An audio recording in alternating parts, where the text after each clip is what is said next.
spend a lot of time in the book talking about financial planning and after you do the hard work about how to do it. And I like this kind of idea of, bringing something fun to the conversation. So it's a dining room table. You said it's not a flamingo. I can't remember all the other. It's not a three-legged stool.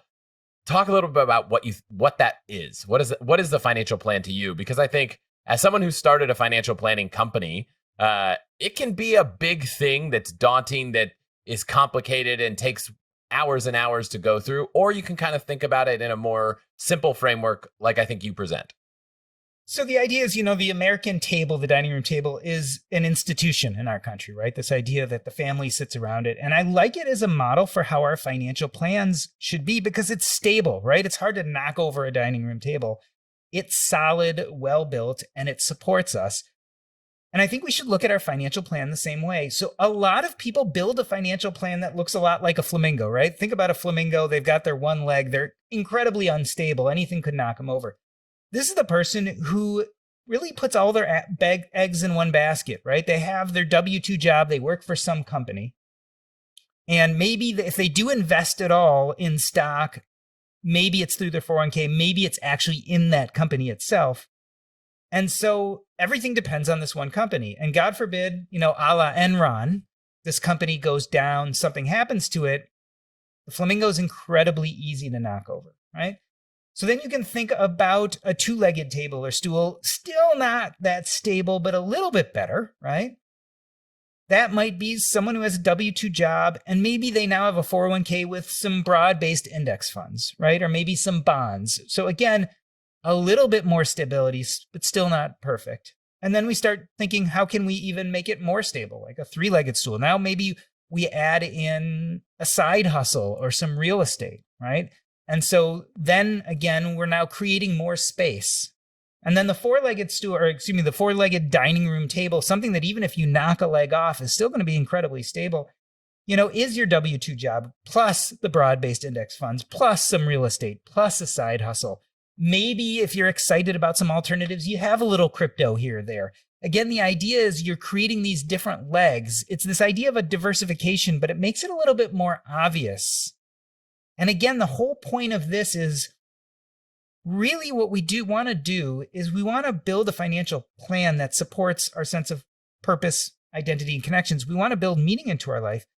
To do that, we build a stable financial plan and then we practice risk mitigation, right? What we're really doing is trying to protect ourselves against the unknown risks, like you suddenly lose your job, like an economic downturn, like a healthcare crisis or problem. Like all of these things, we want to create that dining room table that's going to support us so that we can withstand whatever trauma, whatever black swan, or I call them white swan events that happen, right? These events that a black swan event is a totally unexpected event that can really ruin our financial lives. White swan events are events that can ruin our financial lives, but they're not totally unexpected, like a healthcare problem, right? People get sick and end up spending a lot of money on healthcare. It's common. A divorce, right?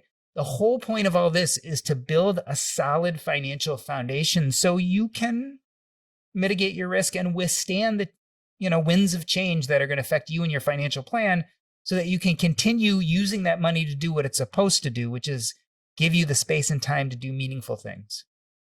So at its core, would it be fair to say a lot of times people think of the financial plan as, what do I do with my savings? And your point is, it's not, you have your income, you have your savings, but then you might also have some other assets you own, whether it's a business, whether it's real estate. And you might also have not just your job, but your other income. And the more you can start to build different buckets of money that aren't just your savings, the more stable you can be. But at some point, you mentioned the dining room table with four. At some point, maybe you don't need your 8th, 9th, 10th, 11th, 12th. Like if you can get four, which if one falls off, 3 is still a little stable, 4 kind of solid pieces of financial wealth, if you will, whether it's a job or that's kind of a place to strive for.